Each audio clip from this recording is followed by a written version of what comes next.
So I want to talk about an aspect of surrender that I haven't talked about very much. And it links, I think, with the idea of surrender as abstaining from using your willpower on things, right? So surrender has two components, essentially. One component is to continuously turn your attention away from all specific experiences, which is to say all experience, right? Continuously, whatever is occurring, and even if nothing seems to be occurring, that's a kind of occurrence. To kind of turn your attention away from that, to ignore it, essentially, to refuse to be absorbed in it, without at the same time trying to push it away or make it disappear, right? But simply to continuously keep your attention moving away from all specifics, all particulars.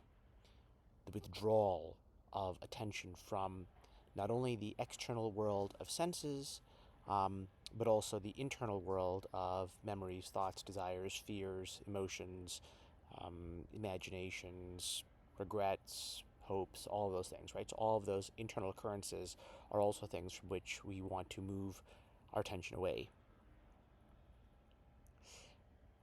So we have that aspect, and then we have the aspect which is don't use your willpower on anything except the practice of surrender itself, to which one should be continuously vigilant, right? One is vigilantly, continuously keeping one's attention moving away from particulars and protecting one's willpower from being used on anything except the practice. Now, as part and parcel of that refusal to use willpower, I want to elucidate a sort of psychological aspect of surrender that is, I think, goes along with these things, but I want to make clearer.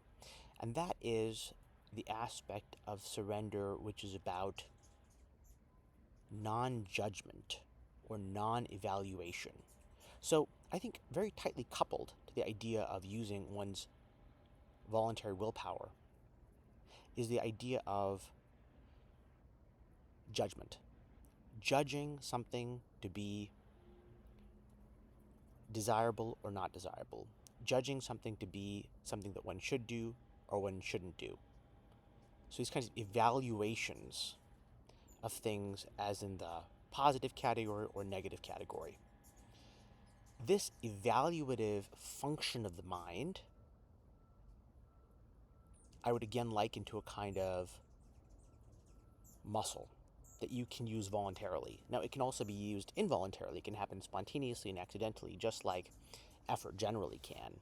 But there's a voluntary usage of it, seemingly voluntary. I mean, in the larger picture, nothing is voluntary. But what seems to be a voluntary usage of evaluation or judgment, that muscle of the mind, which deems things good or bad, desirable or not desirable, should or shouldn't, this kind of thing, relax that muscle. Surrender refrains from, abstains from, not only using willpower, but also from evaluation. And it doesn't mean that thoughts might not, again, nevertheless arise of good or bad, or desirable or undesirable. These may arise, again, involuntarily, spontaneously, accidentally, but as in a dream. But it doesn't feel like I am using my willpower on those things. And doesn't feel like I am grasping onto evaluations of those things either. So that creates a situation where whatever happens, one is not evaluating one's reactions to it or evaluating the situation itself. And it's a very, very powerful aspect or tool of surrender.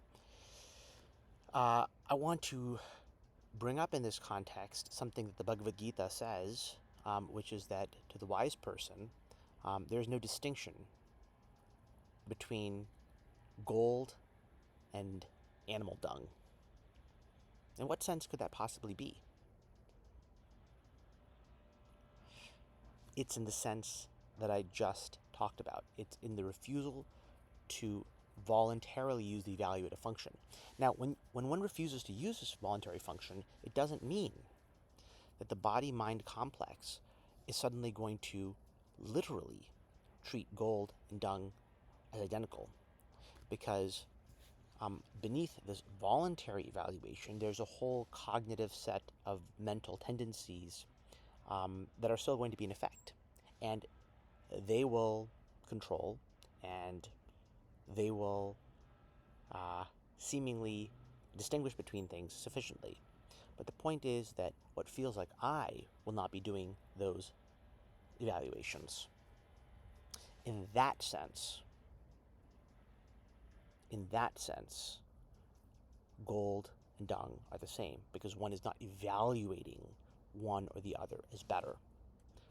What feels like you is not performing that evaluation, even if the body and the mind, as a complex fueled by unconscious tendencies, continues to seemingly perform as if there were differences.